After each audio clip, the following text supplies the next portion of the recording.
Oui. Oui.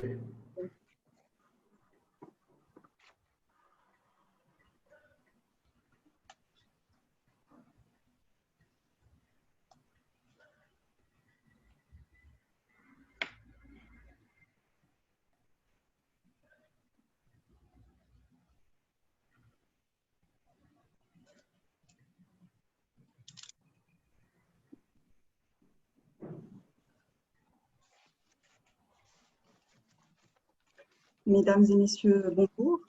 Nous allons démarrer notre webinaire dans quelques instants. Le temps pour les participants inscrits de se joindre à nous. Donc, merci de votre patience.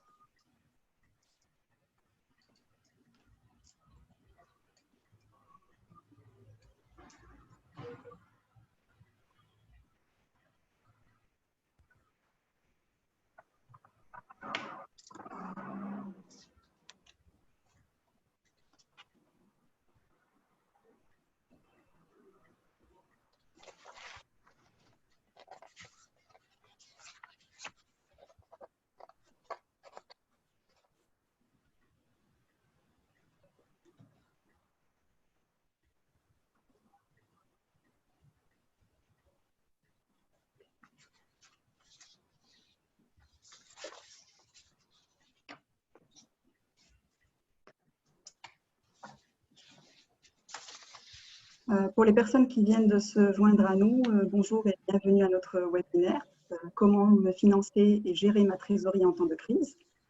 Nous attendons juste quelques instants, le temps pour d'autres participants de se connecter.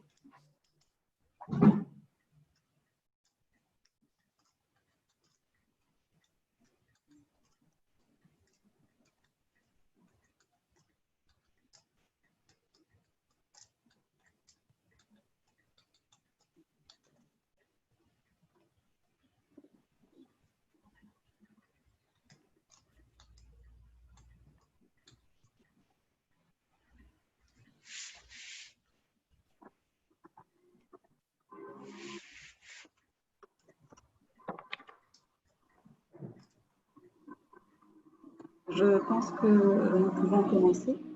Je souhaite encore une fois la bienvenue à l'ensemble des participants qui se sont connectés aujourd'hui sur Zoom, ainsi que ceux qui nous suivent en live sur notre page Facebook Espace Finance, Entrepreneurs et Entreprises. Notre webinaire d'aujourd'hui est organisé par l'Agence de promotion de l'industrie et de l'innovation, le Réseau national des pépinières d'entreprises, l'Espace Finance, Entrepreneurs et Entreprises, qui est un espace créé dans le cadre du programme d'assistance aux très petites et moyennes entreprises, fruit d'une coopération entre l'Allemagne et la Tunisie. Avant de rentrer dans le vif du sujet, quelques conseils d'ordre technique pour vous permettre de profiter au mieux de notre webinaire. Donc, nous vous demandons donc de désactiver le mode plein écran, de cliquer sur l'icône chat ou conversation qui se trouve en bas de votre écran. Vous pouvez poser vos questions, faire vos commentaires sur cette même fenêtre et pour que tout le monde puisse les voir, assurez-vous de les adresser à tous les conférenciers et tous les participants, comme indiqué sur l'écran. Aujourd'hui, nous abordons une thématique très importante pour les entrepreneurs que vous êtes et qui tourne autour du financement et de la gestion de la trésorerie de vos entreprises. Pourquoi ce thème et surtout pourquoi maintenant ? Eh bien, parce que vos entreprises vivent un contexte de crise économique très grave. Elles ont toutes été impactées, certainement à des degrés très différents, dépendamment de votre secteur d'activité, de votre situation financière d'avant la crise, de votre éligibilité aux mesures d'appui qui ont été mises en place par l'autorité, du fait que vous ayez ou pas entrepris les démarches nécessaires pour bénéficier de ces mesures, et de plein d'autres facteurs.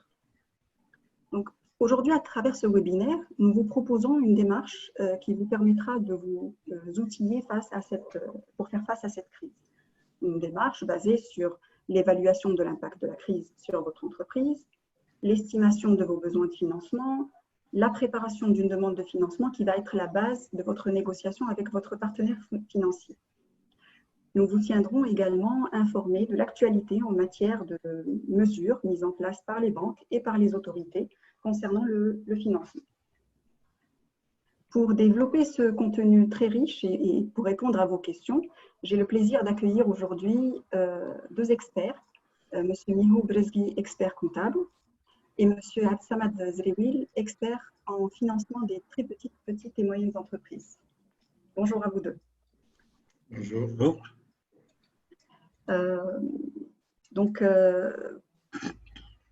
Si vous le permettez, commençons par donner à nos entrepreneurs un aperçu des mesures déployées par les banques tunisiennes pour financer les entreprises dans cette période de crise. Samad, pourriez-vous nous en dire un peu plus? Oui, il est effectivement intéressant, avant de parler aux entrepreneurs, pour leur parler des démarches pour se préparer, de dresser, comme tu as dit, effectivement, un panorama de ce qui a été fait par les banques, par les institutions financières de manière générale. Donc, tout de suite, les banques se sont inscrites, bien sûr, dans les dispositions qui ont été prises par l'État tunisien à travers le ministère des Finances, la BCT et tout ça. Tout ce qui a été proposé aux entreprises, rapidement et tout de suite, vu que la crise était tout à fait soudaine, c'est premièrement des reports d'échéance de crédit, en fonction bien sûr des capacités de remboursement, parce que l'entreprise a été touchée dans cette capacité de remboursement en matière de trésorerie rapidement. Et ensuite, le deuxième point important aussi, c'est proposer des rééchelonnements de crédit. Et là, il y a eu donc soit sous forme de rééchelonnement de crédit ancien, soit sous forme de restructuration donc de crédit existant. Et puis, il y a aussi la proposition de nouveaux crédits donc, pour effectivement assister l'entreprise et la suivre non seulement pour passer la crise, mais aussi pour préparer la relance. Et ces crédits, notamment, ont été mis en place avec le recours possible à certaines des garanties qui ont été proposées par la Sotugar, le fonds de garantie donc, qui dépend du ministère des Finances. Donc, tous ces éléments-là qui ont été mis en place et rendus effectifs par l'intervention des banques de manière générale, l'ont été à travers une communication directe, à travers des centres de relations clientèle qui ont été dédiés pour communiquer, pour répondre à la fois aux questions des entrepreneurs et pour répondre à la fois aussi à leurs demandes. À travers ceci, il a été mis en place des formulaires, des outils digitaux pour faciliter la communication avec les entreprises, pour leur faciliter à la fois de faire leurs demandes, de préciser leurs demandes et aussi de communiquer avec leurs banques. Bien sûr, au niveau pratique, ça n'a pas toujours été facile parce que plusieurs banques ont mis beaucoup plus de temps pour réagir, pour mettre en place les structures, ce qui est un peu compréhensible parce que la crise a été soudaine, donc elle a touché tout le monde et a pris de court toutes les institutions, qu'elles soient publiques ou privées. Du coup, il y a toujours cet enjeu qui est très important, à savoir, il faut que les banques, effectivement, pour rendre effectives toutes ces mesures, il faut qu'elles travaillent beaucoup plus sur cette simplification, sur cette célérité obligatoire pour répondre aux besoins d'entreprise. Surtout les très petites et moyennes entreprises qui ont beaucoup plus besoin de soutien et d'assistance en cette période de crise. On parlera tout à l'heure donc des mesures ou bien des process que doit entamer l'entrepreneur lui-même pour diagnostiquer, pour rechercher, mais l'assistance et le suivi, ou bien, si tu veux, de l'assistance de la banque, le banquier, ça reste une assistance vraiment importante et stratégique en cette période. Merci, Siad Samad.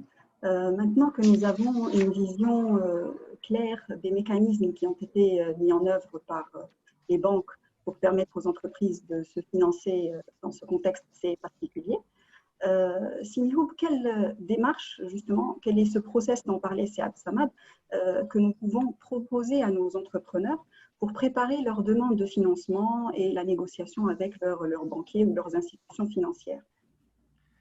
Merci Mariam, marhaba bikoum.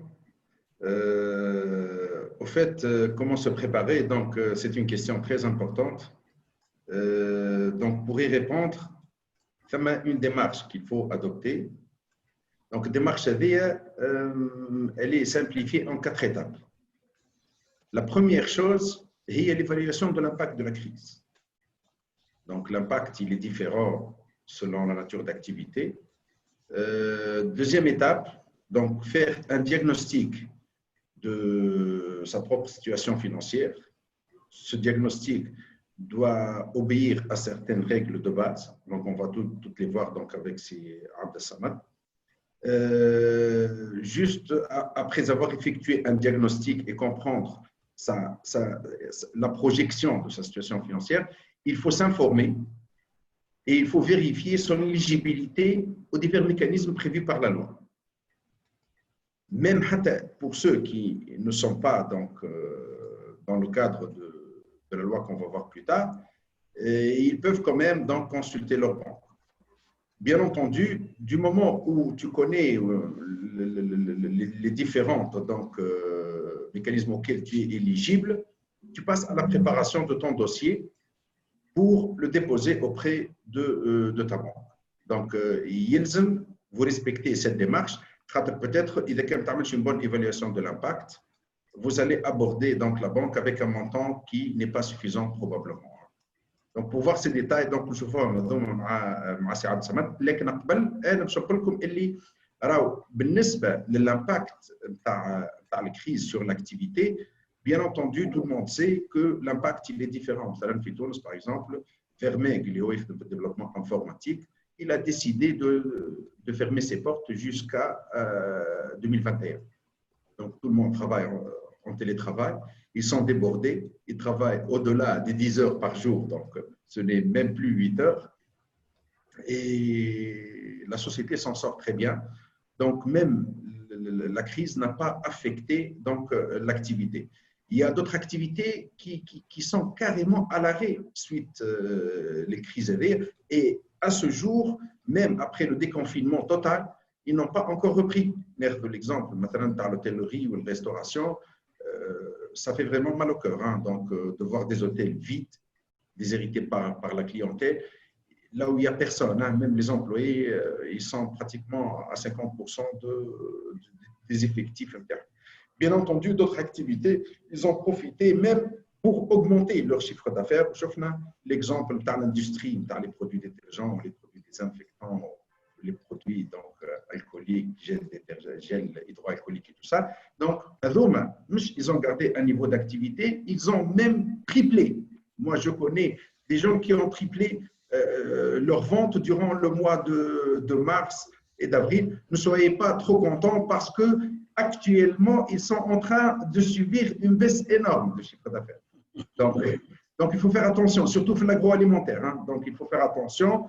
Des chiffres très importants durant le mois d'avril, le mois de mars et le mois de mai ne veulent pas dire que les ventes vont augmenter actuellement.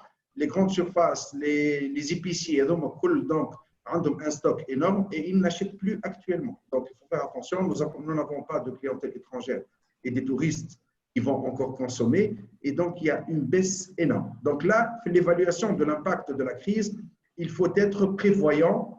Et il faut éviter de rentrer donc, dans des analyses très restreintes et très réduites. Il faut avoir une vision vraiment assez vaste de l'avenir de votre entreprise. Merci. Qu'en est-il maintenant de la deuxième phase de ce processus de préparation qui concerne notamment le diagnostic de la situation financière de l'entreprise? C'est Abdessamad, à vous la parole. Merci, Marim. Donc, mais avant de parler diagnostic, يعني التشخيص ديال الحالة ديال المقاولة, il faut savoir comment cette crise a impacté subitement donc les entreprises. Parce que il y a eu un arrêt, il y a eu un confinement, et il y a eu donc un arrêt total de l'activité qui s'est traduit au niveau de l'entreprise. Tous les entrepreneurs le savent. Il ne peut plus produire, ne peut plus livrer, ne peut plus écouler ses stocks, ne peut plus recouvrer ses créances clients et il subit une forte pression de la part de ses fournisseurs. Pourquoi? Parce que tous les secteurs sont devenus pratiquement vulnérables à ce niveau-là. Donc l'entreprise s'est retrouvée dans une situation vraiment très difficile. L'entrepreneur, que doit-il faire à ce moment-là? Est-ce qu'il laisse son entreprise partir à volo ou bien prendre les choses en main? Et c'est ce que nous proposons. Parce qu'il faut commencer déjà par savoir, comme a dit Miho tout à l'heure, sur l'impact de cette crise, il faut aussi savoir qu'est-ce qu'il reste à l'entreprise, c'est-à-dire diagnostiquer sa situation financière. Le plus important pour affronter cette situation, c'est en matière de trésorerie. C'est-à-dire, il faut savoir quelle est sa trésorerie disponible actuelle, quelles sont ses créances clients qu'il est possible de recouvrer le plus rapidement possible, quelles sont les dettes fournisseurs qu'il faut affronter, qu'il faut effectivement payer. Pourquoi? Parce que notre fournisseur, c'est notre partenaire. Il faut le sauvegarder et sauvegarder la relation parce qu'on aura besoin de lui pour la relance. Et aussi déterminer quelles sont ses dépenses d'exploitation les plus urgentes à faire. Voir aussi, est-ce qu'on a un stock? Un stock, parfois, il est périssable et peut être perdu, donc il faut déterminer comment faire pour le gérer. Un stock même qui reste de produits, essayer de voir comment le transformer en trésorerie, par exemple en l'écoulant, en proposant des prix attractifs pour la période et tout ça. Donc, aussi voir ses engagements financiers avec les banques, avec les autres partenaires financiers. Pourquoi? Parce qu'on a vu au départ que, vu la crise et vu la capacité de remboursement qui s'est détériorée, nous avions la possibilité donc de demander des reports d'échéance, de demander des restructurations et pourquoi pas demander des crédits nouveaux. Et on verra tout à l'heure, il y a une palette de soutien et d'aide à travers les fonds de garantie pour faciliter l'accès à ces crédits. Mais la balle est chez l'entrepreneur parce qu'il faut qu'il puisse effectivement connaître sa trésorerie prévisionnelle à très court terme, parce que c'est ça qui va intéresser, par exemple, un banquier ou bien un partenaire financier.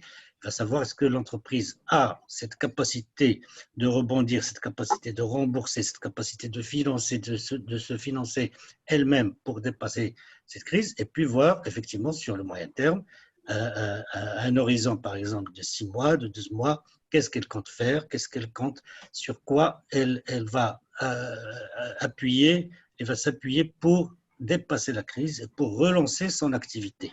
Et pour cela, elle a besoin effectivement d'aller de l'avant dans le cadre de son diagnostic de manière très très précise, très efficace. Ça, c'est un diagnostic que nous proposons par exemple au niveau de l'espace finance. Nous avons un outil qui est très pratique et très simple d'utilisation, qui est accessible, on en parlera tout à l'heure, on le présentera de manière beaucoup plus précise, qui est accessible sur le site espacefinance.org. C'est un outil qui nous permet effectivement de diagnostiquer notre situation, de savoir quels sont les points positifs, quels sont les points négatifs et comment les aborder, parce que ce diagnostic permet de faire un état des lieux de notre situation financière, mais aussi de nous donner des recommandations qui sont adaptés à cette situation. Donc maintenant, si tu permets, effectivement, comment aborder cette prévision de la trésorerie? Comment gérer cette trésorerie en cette période de crise? D'ailleurs, la trésorerie doit être vraiment le sujet pour tous les entrepreneurs, mais en période de crise, c'est encore plus grave. Pourquoi? Parce que si on n'a pas de trésorerie à très court terme, on va vers la défaillance. Et quand on est défaillant en matière de paiement, c'est la cessation de paiement. Et s'il n'y a pas de soutien externe ou bien même interne de l'entreprise, c'est la faillite totale. Donc, pour dépasser cela, il faut faire très attention à cette trésorerie. Cette trésorerie, il faut voir comment elle évolue, comment elle va évoluer et de quoi on a besoin pour financer cette situation, à savoir déterminer son besoin de trésorerie, l'anticiper et trouver des solutions adaptées. Comment? Il faut bien sûr anticiper ses entrées et ses sorties d'argent. Il faut pouvoir faire un tableau de trésorerie qui est un outil très efficace pour donner de la visibilité, non seulement à très court terme, dans l'espace de 3 mois, mais comme on a dit tout à l'heure, un espace de 6 à 12 mois, cet horizon qui peut se baser sur des hypothèses que nous avons, par exemple, je suis un professionnel dans mon métier, je connais la situation de mon secteur d'activité, je connais quelles sont les dispositions prises par tous les acteurs de ce secteur d'activité, et donc je peux établir des scénarios de reprise, des scénarios de relance, parce que maintenant on est sorti du confinement largement, les choses commencent à se mettre en place, commencent à travailler comme la normale. Du coup, il faut effectivement se projeter dans les 6 mois à 12 mois à venir. Et pour se projeter, il faut être réaliste, il faut mettre en place des scénarios, des hypothèses qui sont vraiment réalistes. Rien ne sert de dire, bon, je vais faire un boom de 100%, je vais faire un boom de 150%. Comme a dit Mio tout à l'heure, ça peut être intéressant pour certains secteurs, mais ça peut être l'inverse pour d'autres secteurs. Donc, il faut coller à cette réalité pour pouvoir faire des prévisions de trésorerie, notamment un besoin de trésorerie qui doit couvrir toute une période pour dépasser la crise en entier. Il ne faut pas voir, par exemple, uniquement pour ces 2 mois. On sait bien que l'entrepreneur, généralement, quand il est dans une situation très difficile, il veut juste, parfois il a tendance à trouver des solutions urgentes, rapides, juste pour dépasser, et on retombe encore ensuite, après 1 mois, dans la même situation, et rebelote. Donc, il faut avoir un peu de profondeur, il faut essayer de déterminer ses besoins de trésorerie sur les 12 mois à venir. Et pour ce faire aussi, au même titre que le diagnostic, nous proposons aussi un outil qui est très intéressant, un outil de simulation, donc une sorte de tableau de trésorerie accessible directement sur le site et qui permet des simulations. Donc, c'est un outil interactif qu'on peut utiliser sur les 3 mois, 6 mois pour déterminer sa trésorerie, ses besoins de trésorerie par la suite. Donc, cette notion de trésorerie, elle est très importante. Mais à quoi servirait le diagnostic qui va déterminer nos forces et nos faiblesses, notre tableau de trésorerie qui va déterminer quelles sont les entrées d'argent futures et les sorties d'argent futures et notre besoin de trésorerie? Ça veut dire qu'on va savoir de quoi on a besoin pour financer cette phase. On a besoin donc de financer ce besoin de trésorerie, soit par un apport personnel si on a un peu d'épargne ou bien des moyens sur ça, soit on n'a pas d'épargne. Alors là, c'est un besoin de financement qui apparaît et qu'il faut faire appel à son partenaire financier, à savoir, par exemple, le banquier. Pour ce faire, il faut préparer sa demande de crédit. Pourquoi préparer sa demande de crédit? Parce que en cette période de crise, les banquiers, on l'a vu, au départ, ils ont mis en place des éléments de traitement des demandes des entreprises et tout ça, mais il faut savoir aussi que la crise est générale, même pour les banquiers. Du coup, le banquier aura tendance à bien analyser le risque, à bien évaluer la capacité de remboursement de l'entreprise pour pouvoir effectivement l'aider et l'assister et la financer. Ça veut dire que l'entreprise ou bien l'entrepreneur qui présente un dossier, une demande de crédit bien outillé, bien structuré, bien prouvé, bien documenté, il va faciliter beaucoup la tâche du banquier, non seulement pour étudier, mais aussi pour le convaincre donc d'assister et d'accorder le crédit. Donc pour ce faire, il faut être très méticuleux dans cette phase, parce que la demande de crédit, c'est pas quelque chose c'est pas une formalité, une simple formalité. Donc, il faut déjà commencer par son objet de financement, qu'est-ce que tu veux financer, sur quelle durée, un montant, on a vu tout à l'heure déterminer le besoin de financement, et bien sûr, tout de suite, il faut penser à son dossier de crédit. Le dossier de crédit, tout le monde le sait, il y a des documents administratifs, des documents juridiques qu'il faut parfois mettre à jour. Il y a des documents qu'il faut préparer pour justifier donc des flux, soit d'achat, soit de vente, donc des factures, des fournisseurs et des clients et tout ça. Donc, deuxièmement, il faut savoir convaincre le banquier ou bien le partenaire financier sur l'impact de cette crise. Parce que, comme on a dit, le plus important, c'est de démontrer comment on était avant la crise, parce qu'on avait une santé financière avant la crise qui nous permettait donc de se financer, et puis comment on a été impacté par la crise, à quel pourcentage, à quel niveau. Donc ça démontre qu'on a de la visibilité sur notre business et sur notre modèle donc économique. Et puis, ça démontre de combien on a besoin donc, pour financer notre relance pour dépasser la crise. Et à ce moment-là, il faut toujours avoir un plan de trésorerie dont on a parlé tout à l'heure pour que le banquier ou bien le partenaire financier puisse avoir effectivement jaugé de manière très précise ce besoin en fonction des entrées et des sorties futures et pouvoir dire effectivement quelle sera sa capacité à générer du cash pour rembourser les crédits futurs. Et bien sûr, il ne faut pas négliger aussi les états financiers qui sont importants. Quand l'entreprise avait des états, par exemple 2019, rien n'empêche de faire des états intermédiaires de 2020 pour au moins les 6 premiers mois pour effectivement démontrer que les fondamentaux de l'entreprise sont saufs. Préparer ma demande et contacter ma banque, ça revient à dire qu'il y a un aspect communication avec le banquier. Donc, pour un peu résumer cette démarche, et le résumer sur ce tableau qui est intéressant, on définit notre besoin de trésorerie pour avoir le crédit adapté à mes besoins, et on a dit tout à l'heure pour pouvoir relancer et dépasser le cap des 6 mois ou bien de l'année à venir. Préparer les documents de manière méticuleuse, remplir des formulaires dont on a parlé tout à l'heure, que les banques, beaucoup ont mis, pas toutes, mais beaucoup ont mis des formulaires en ligne.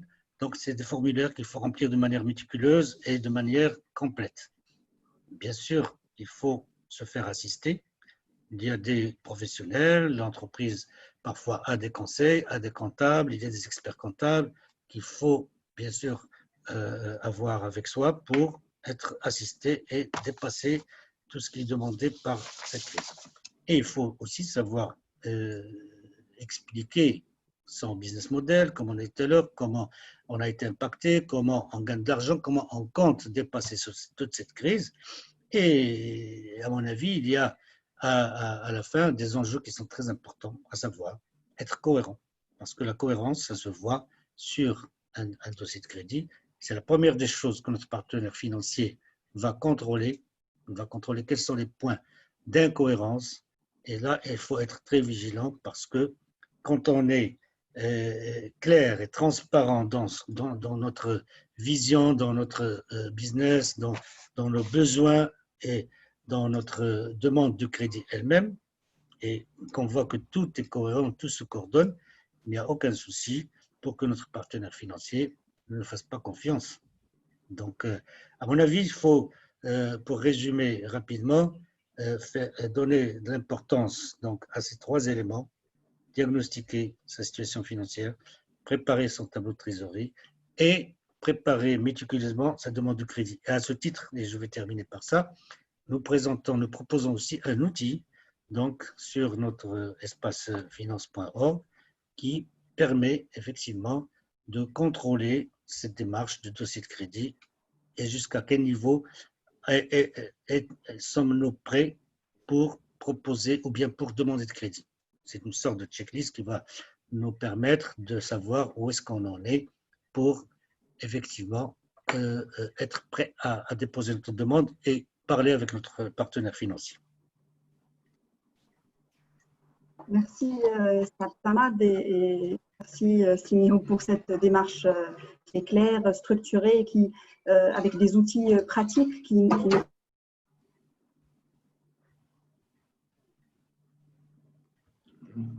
Mrim, il y a un problème de son?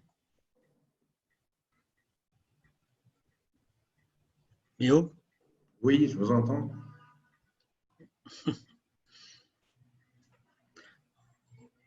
Bon, il faut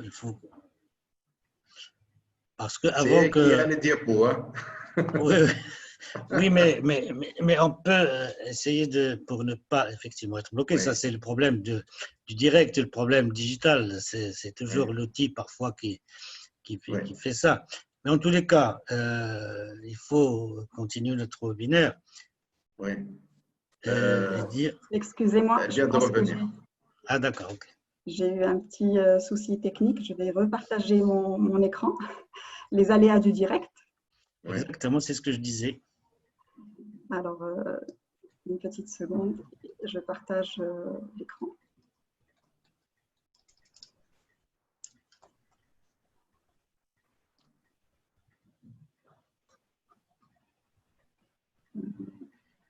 Et en tous les cas, pour les trois outils, on va les présenter tout à l'heure, donc beaucoup plus en détail. Comme ça, Donc, les voilà. entrepreneurs peuvent les utiliser. Exactement. Juste une précision concernant les outils, c'est qu'ils donc ils sont mis sur le chat, mais pour l'outil de diagnostic, c'est un outil qui est générique. Il y a un outil qui est spécifique aux entrepreneurs qui relèvent de l'API, qui va être mis à leur disposition via un mail qu'ils recevront après le webinaire. Donc, ils pourront l'utiliser pour diagnostiquer leur situation financière. Donc, il est temps pour nous de prendre quelques questions posées par nos participants, que ce soit sur Zoom ou sur Facebook. Donc, j'ai une première question. Donc, tout à l'heure, on parlait de cette démarche, de l'importance de préparer justement un tableau de trésorerie qui va nous permettre d'avoir une vision plus claire de notre situation de trésorerie. Mais quels sont les leviers? Comment je peux améliorer ma trésorerie? Quels sont les leviers que je peux activer pour pouvoir optimiser ma trésorerie? Oui, donc les leviers, parce que actuellement, généralement, même en période normale, optimiser sa trésorerie, c'est-à-dire gérer son BFR de manière beaucoup plus pratique, beaucoup plus faire attention, par exemple, à la gestion de son stock, parce que parfois on a tendance à stocker beaucoup plus ou bien acheter de manière non étudiée un stock de matières ou bien même un stock de marchandises ou bien même un stock de fournitures et ça nous prend de la liquidité. En cette période de crise, il faut faire très attention, c'est ça le premier point qu'il faut bien sûr voir, parce qu'il y a des entreprises qui ont déjà du stock et qu'il faut écouler rapidement par des méthodes commerciales. Il faut voir ses créances clients, comment les recouvrer et négocier avec ses clients au maximum pour recouvrer ses créances pour créer du cash. Il y a différentes manières parce que parfois on peut prendre même des traites qu'on peut escompter, ça veut dire qu'il y a des solutions financières aussi à cette mobilisation de fonds. Il faut négocier avec ses fournisseurs. Comme on l'a dit tout à l'heure, les fournisseurs, c'est très important de les avoir avec soi, mais c'est un partenaire qui comprend la situation, il est dans la chaîne et il faut négocier pour effectivement avoir des délais de paiement adaptés. Et généralement, de manière générale, il faut que tout ce qui raccourcit les délais d'encaissement doit être mobilisé. À savoir, par exemple, le processus de facturation, c'est de manière générale, il faut le faire rapidement. C'est-à-dire, il faut faire très attention à cette période, à ce processus de vente, facturation, encaissement, recouvrement, paiement. Il faut être c'est-à-dire l'entrepreneur qui gère optimalement, donc de manière optimale, sa trésorerie, et doit faire attention à tout ce qui génère du cash, donc avoir à l'esprit présent cette notion de gestion du cash, et tout ce qui perd du cash, tout ce qui nous fait perdre, tout ce qui nous fait perdre donc de la trésorerie. De manière générale, en période de crise, il faut encore faire plus attention parce que c'est une période qui, toute la chaîne est impactée par cette absence de trésorerie. Très bien, merci beaucoup. Donc, une autre question, peut-être pour Sinimo. Donc, on parlait tout à l'heure de l'allègement des procédures. Les banques qui ont fait de leur mieux, ils ont entrepris des démarches pour alléger la procédure de traitement des dossiers de crédit. Donc, est-ce qu'elles ont été aussi flexibles en matière de garantie? Comme vous le savez, certaines garanties, elles prennent beaucoup de temps à être mises en place, alors que nos entrepreneurs ont des besoins de financement assez urgents vu le contexte de crise actuel. Oui, Mariam, au fait, tout le monde qui a côtoyé les banques, donc tout le monde sache que le banquier, il a un souci de garantie, hein. Donc, on demande souvent des garanties qui sont largement supérieures par rapport à ce qu'on veut réellement ou la somme dont on a besoin.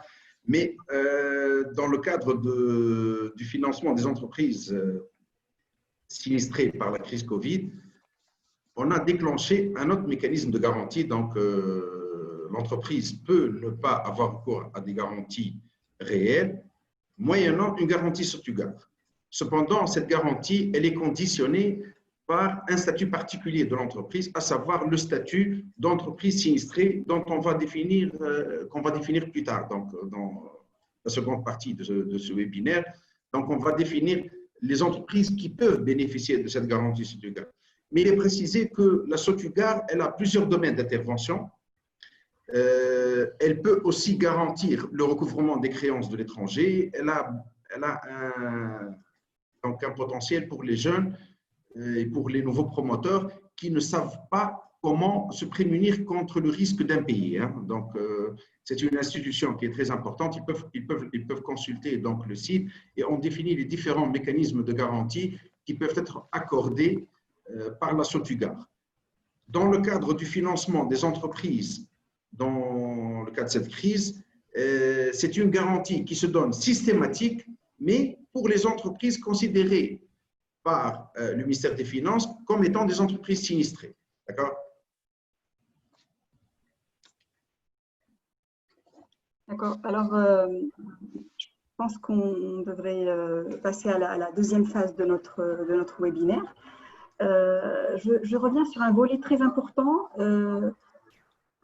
Donc, excusez-moi, je pense que j'ai reçu, on peut prendre une dernière question d'un participant qui nous dit: est-ce que le plus important, c'est de minimiser ses charges ou bien de chercher de nouvelles opportunités que, voilà. Est-ce qu'on doit minimiser ses charges coûte que coûte? Est-ce qu'on doit chercher de nouvelles opportunités? Oui, mais il faut… Vas-y. Oui, ça va. Donc, moi, je pense qu'il ne faut pas minimiser les charges. Il faut optimiser. Parce que si on minimise les charges, si par exemple, on se débarrasse de certains employés, lorsque des opportunités se présentent, on n'aura pas donc la capacité de les traiter, ces opportunités-là. Donc, moi, je pense qu'il vaut mieux s'orienter vers l'optimisation et non pas vers la minimisation donc, des charges. Donc, il faut optimiser surtout, pas minimiser. Il faut parler surtout de la réduction des coûts. Par exemple, il faut avoir une attitude, comme tu as dit, d'optimiser et pas réduire, mais réduire ses coûts en matière, par exemple, la chasse au gaspillage. Parce que, par exemple, il y a certaines entreprises certains entrepreneurs qui ne gèrent pas de manière vraiment très, très rigoureuse la gestion quotidienne, le temps. Il y a énormément de… C'est le moment où l'entrepreneur doit effectivement faire la chasse à ce gaspillage, parce que ce contexte de crise, par exemple, des achats qui ne sont pas stratégiques, des éléments qui impactent de manière qui n'ont rien à voir avec la vente directe, tout ça. Donc ça, c'est légitime que l'entrepreneur en période de crise le fasse.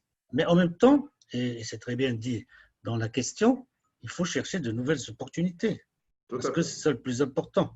Il faut travailler, aller voir comment effectivement saisir cette période de crise et comment rebondir, comment innover même dans son business model, comment rebondir avec les partenaires et bien sûr chercher du financement qui soit adapté. Donc cette optimisation de manière de tout le cycle d'exploitation, elle est vraiment très très importante en période de crise. Très bien. Donc, je reviens sur un volet très important du processus de préparation dont on parlait en première partie de ce webinaire. Un volet que vous aviez abordé, Siméo, à savoir le fait que l'entrepreneur devrait s'informer sur les mesures d'appui qui ont été mises en place par les autorités, par les banques, et de vérifier s'il est éligible ou non pour en bénéficier. Donc, est-ce que vous pouvez, vous parler de mesures qui ont été mises en place dans ce cadre et comment on peut y avoir accès? Oui, Mariam. Donc, il y a plusieurs mesures donc, qui ont été prises par le gouvernement, donc aussi bien dans le cadre de la Banque centrale ou bien le ministère des Finances.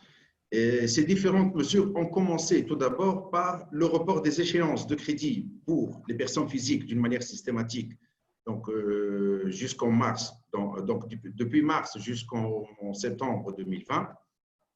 Pour les professionnels et pour les entreprises qui ne sont pas classés, c'est-à-dire qui n'ont pas d'impayés. C'est sur simple demande, donc ils déposent une demande et automatiquement les échéances donc, de crédit sont reportées jusqu'en septembre 2020. Donc c'est la première donc, action faite par le gouvernement au mois de mars. Il faut dire que plusieurs banques se sont fait payer leur crédit donc, à l'échéance du mois de mars. Mais en avril, donc, ils ont arrêté le prélèvement. Donc, le banquier, il teste, il trouve de l'argent dans le compte du client, il essaie de se faire payer, soi-disant qu'il n'était pas au courant. Donc, le deuxième mécanisme, l'État, donc, il a consacré une enveloppe très importante, donc, pour sauver certaines entreprises, qui est 1,5 milliard de dinars. Cette enveloppe, elle est répartie entre donc, 1 milliard de dinars donc, pour les entreprises du secteur de services, secteur de l'industrie, et 500 millions de dinars pour les entreprises du secteur hôtelier. Hein. Donc, tout ce qui est hôtellerie, restauration et tout ça. Cet argent, normalement, servira à refinancer les entreprises au rééchelonnement et sous forme de crédit de financement du besoin en fonds de roulement. Donc là, c'est quelque chose de très intéressant pour les entreprises. S'il n'a pas les moyens de faire face au paiement des salaires, des charges fixes et tout ça, il peut emprunter de l'argent. Et cet emprunt, il est avec des conditions très spécifiques. Donc, le décret 308-2020, le décret donc, gouvernemental qui a instauré ce fonds. Ensuite, donc, une autre circulaire de la Banque centrale qui a fixé les détails et les ferme plusieurs avantages qu'on va voir ensemble. Bien entendu, NES et une garantie pour pouvoir prêter de l'argent ou emprunter de l'argent dans le cadre de عندهم offert une garantie Sotuga, c'est un fonds spécial اسمه SAR. La garantie elle est entre 70 et 90%. Lorsque la Sotuga accorde cette garantie d'une manière systématique pour les entreprises sinistrées, la banque peut exiger une garantie supplémentaire pour couvrir les 30 ou les 10% qui restent. Hein. Donc, le banquier, il a le droit de couvrir sans risque. Les mécanismes, surtout le mécanisme de la garantie Sotuga, il est subordonné à ce que l'entreprise soit enregistrée sur le site au SACR le 14 juin, entreprise.finance.gov.tr. Donc, le décret, il a prévu une inscription sur une plateforme pour étudier le dossier par les entreprises, moyennant des conditions particulières. Il y avait 12 000 inscrits sur cette plateforme et les dossiers sont en train d'être traités. Je connais les entreprises qui peuvent bénéficier donc, de ces avantages, faire des conditions. 308, donc le décret 308, les entreprises à l'échéance du 29 février 2020, des entreprises مسكرين يعني الشركه مازالت en activité. Elle n'a pas déposé un bilan de cessation d'activité. Les entreprises هذوما زاد يلزمهم يكونوا non soumis البروسيدور دو redressement des entreprises en difficulté économique. القانون نتاع 2016 نتاع المؤسسات اللي عندها الصعوبات الماليه والحكايه دي. L'entreprise يلزمها تكون réellement elle a subi une baisse de chiffre d'affaires في مارس اقل 25% من مارس 2019 والا افريل 2020 اقل من 40% من افريل 2019. باكثر plutôt من 40% من افريل 2019. L'entreprise يلزمها elle maintient les postes d'emploi. ولهنا لو مانتيان دي بوست دومبلوا مش معناتها راك الخدام الكل تخليهم ما تطرد حتى خدام وما توقف حتى خدام. Par exemple, les employés اللي خلطوا fin de contrat, on peut ne pas leur renouveler leur contrat de travail. Vous avez tout à fait le droit. Mieux encore, إذا كانك عندك un employé avec lequel tu es en conflit ووقفته على الخدمة suite à une décision, par exemple, du conseil de discipline, quelque chose comme ça, vous avez tout à fait le droit parce que ça arrive dans la vie normale de l'entreprise ou à cause de la crise Covid.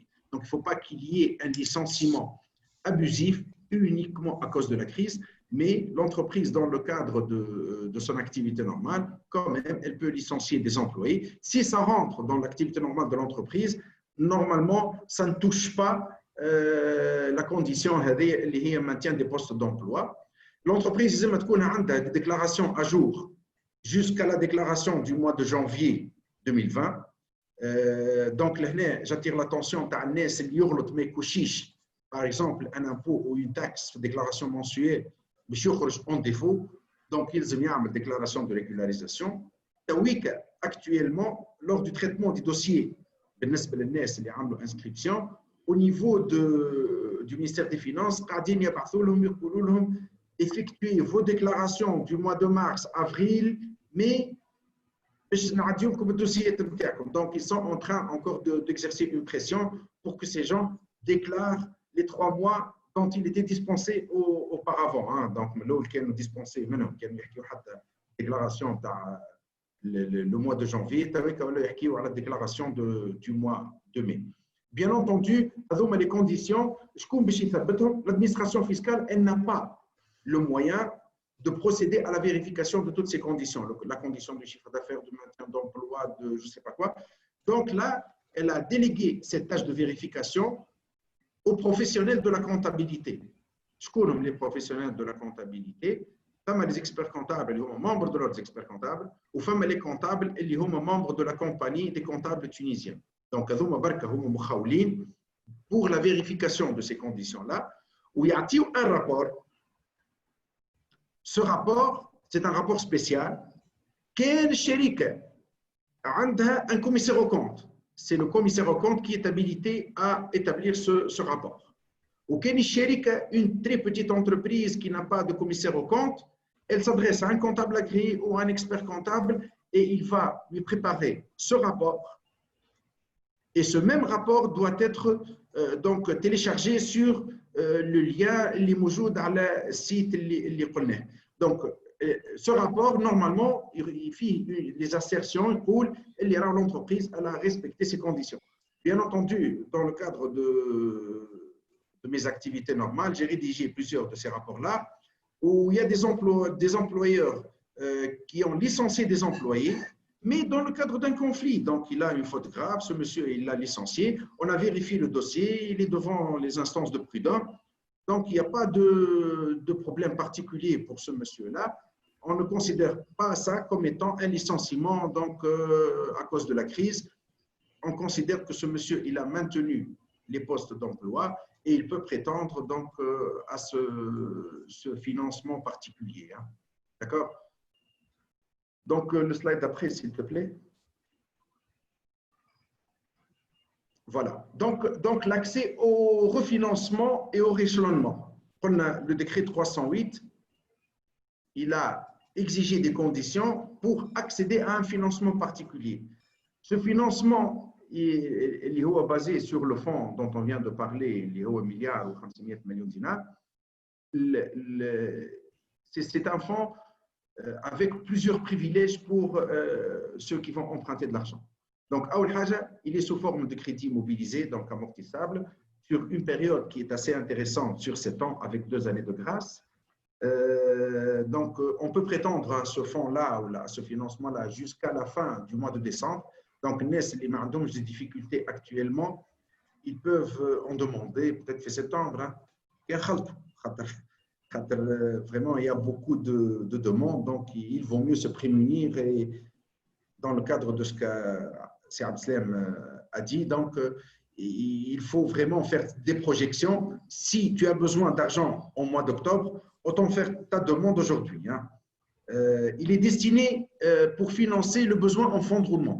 Donc, mais pour l'extension, mais pour l'acquisition de matériel, mais uniquement pour le fonds de roulement. Quand on le fonds de roulement, تخلص به فورنيسوراتك، تخلص به ديكلاراسيوناتك، كان ما عندكش فلوس تاع ديكلاراسيون، تخلص به خدامتك، تخلص به ماك ضوء. Donc, réellement, c'est de l'argent qui sera utilisé dans le fonds de roulement et donc il est versé directement dans le compte courant de la société. Il n'y a pas de garantie spécifique exigée. Cependant, il ne faut pas oublier que la banque, elle se réserve le droit de ne pas accorder ce crédit. Et donc, il faut jouer la carte de la transparence, comme a dit Abdel, et il faut parler plutôt. Et il faut parler donc avec un cœur ouvert. Il faut donner tous les documents pour que votre banquier vous donne confiance et peut vous considérer comme étant un partenaire qu'il veut sauver. Donc, et il peut sauver. Hein, donc, c'est l'objectif. Le montage, il est en fonction de la situation du client. Il faut dire que malgré que ce fonds, il est subordonné à l'inscription sur la plateforme, ceux qui ne sont pas, donc, qui n'ont pas bénéficié de cette inscription, les conditions, ils peuvent quand même préparer un dossier, s'adresser à leur banque. On a eu contact avec plusieurs banques et les banques ont consacré une bonne enveloppe d'argent pour soutenir donc, leur clientèle. Même le BTS, pour ceux qui ont un crédit BTS, la BTS a une petite ligne donc, pour le financement du fonds de roulement des TPE اللي هما عندهم donc crédit معاها avec des conditions spécifiques ماهمش les conditions هذوما et qui sont des conditions privilégiées. Bien entendu اللينيا دي راك تنجم تاخذ عليها كان une seule fois. ما تنجمش توا تطلب un montant et dans 3 mois تقول راني مازلت ما تحسنتش اموري donc je voudrais encore étendre un nouveau crédit. وهذاك علاه نقولوا احنا il faut préparer une bonne donc projection de la trésorerie future sur les 6 mois à venir, voire même plus, ou t'amènes une demande une bonne fois pour toutes pour garantir donc la survie de l'entreprise.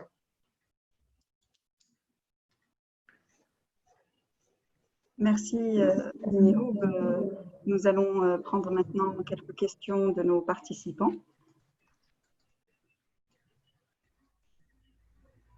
J'avais une question, mais vous y avez répondu vers la fin, c'est-à-dire, là, on comprend que même si on n'est pas inscrit sur la plateforme, parce que de toute façon, le délai a expiré le 14 juin, donc si on n'est pas inscrit, mais qu'on est quand même une entreprise qui a été impactée par cette crise, parce que le niveau d'activité a baissé pour plein de raisons, donc on peut avoir accès au crédit. Donc, il y a des enveloppes qui sont allouées par les banques dans ce sens. Est-ce que, par contre, les entreprises qui sont inscrites, le fait que l'entreprise soit inscrite, qu'elle soit éligible, que le comptable ait vérifié son éligibilité, lui donne systématiquement droit à un crédit. C'est-à-dire la banque ne peut pas lui refuser le crédit vu qu'elle a été validée comme entreprise éligible. Alors, tout à l'heure, Miob a parlé de ça. Il a dit que les banques sont souveraines dans leurs décisions de crédit. Mais le plus important en matière de crédit, il s'agit pas seulement d'être éligible à ces mécanismes, mais aussi il faut démontrer au banquier que l'entreprise est viable, qu'elle va dépasser la crise, qu'elle aura des possibilités dans les 3 mois à venir et dans les 6 mois à venir de rebondir, de relancer son activité, d'avoir du business, d'avoir donc comment financer ce business, d'acheter et donc se projeter. Et c'est ce qu'on disait tout à l'heure, c'est-à-dire prouver au banquier de manière très très précise comment on compte faire ça et quelles sont les capacités internes dans notre business model qu'on est en train de gérer et de développer. On a parlé tout à l'heure des leviers donc de gestion de la trésorerie durant la crise, on a parlé donc de la génération du cash, on a parlé de la négociation avec ses fournisseurs, ses partenaires, on a parlé de tout ça, et en même temps de voir clair sur ça. Et c'est tout cela qui va nous permettre de convaincre le banquier. Le banquier c'est pas automatique, c'est pas qu'il a l'accord, par exemple, de la Sotugar, et la Sotugar à la fin, c'est une garantie, c'est pas un financement, une garantie qui est donnée par la Sotugar à la banque pour garantir un crédit. Donc, si la banque estime que l'entreprise ne peut pas rembourser par la suite ses traites ou bien ses échéances, la Sotugar ne peut pas garantir un point qui n'est pas finançable. Donc, ce n'est pas possible. Donc, d'où l'importance de tout le processus qu'on a présenté Exactement. en partie, Tout à fait. que l'entrepreneur se prépare convenablement à cette demande de crédit, à cette négociation avec le banquier ou son partenaire financier de manière générale.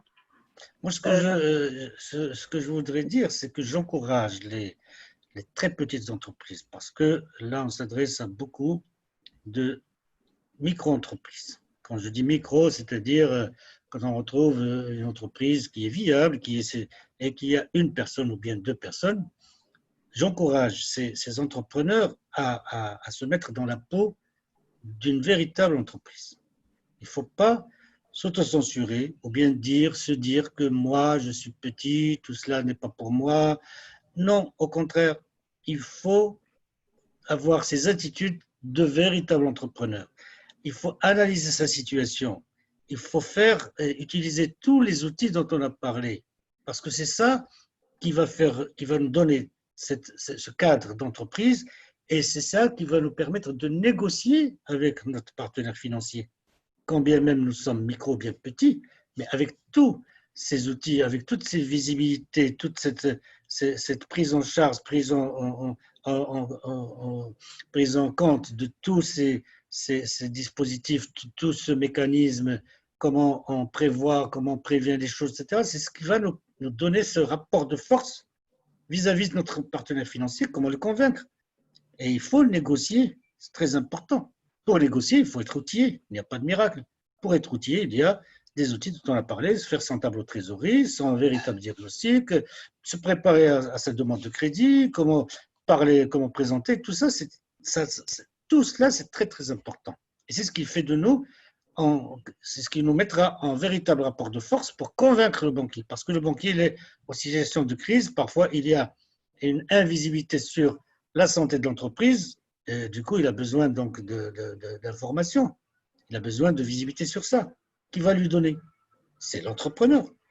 Et l'entrepreneur avec toutes ses dimensions, petit, grand. Les grandes entreprises sont outillées, généralement pour discuter, même en termes d'éléments financiers, de documents financiers, tout ça. Mais le petit entrepreneur, si parfois il a tendance à négliger ces éléments-là, moi j'encourage, je conseille à aller de l'avant, à donner de l'importance à tous ces outils. Et là, ces trois outils sont faits dans cet espace finance pour aider effectivement ces entrepreneurs, et ils peuvent être aussi assistés, que ce soit par exemple dans le cadre de l'API, il y a au niveau de l'API des instances qui sont très très pointues, très très perfectionnées, qui rendent ce service, il y a de l'assistance donc à l'utilisation de tout ça. Et ça, c'est un message important que je voudrais passer à travers donc, cet organisme qu'est l'API, tous ces mécanismes qui sont très très bien, qu'on a eu d'ailleurs le plaisir de visiter il y a quelques mois, et on a constaté de visu tout l'apport, toute l'assistance qu'ils font pour leurs adhérents. Merci Siad Samad. Le temps imparti à notre webinaire touche à sa fin, donc j'invite les entrepreneurs à se connecter sur les sites web de l'API, du Réseau national des pépinières d'entreprise et de l'espace finance, entrepreneurs et entreprises pour avoir plus d'informations, pour avoir accès à ces outils dont on parlait. Donc, vous avez anticipé, je veux donner un mot de la fin à chacun des intervenants justement pour donner soit un conseil, soit une dernière information à nos entrepreneurs. Donc, Simihoub, à vous la parole. Merci, Mariam. Il y a une réalité économique que nos jeunes entrepreneurs savent pertinemment.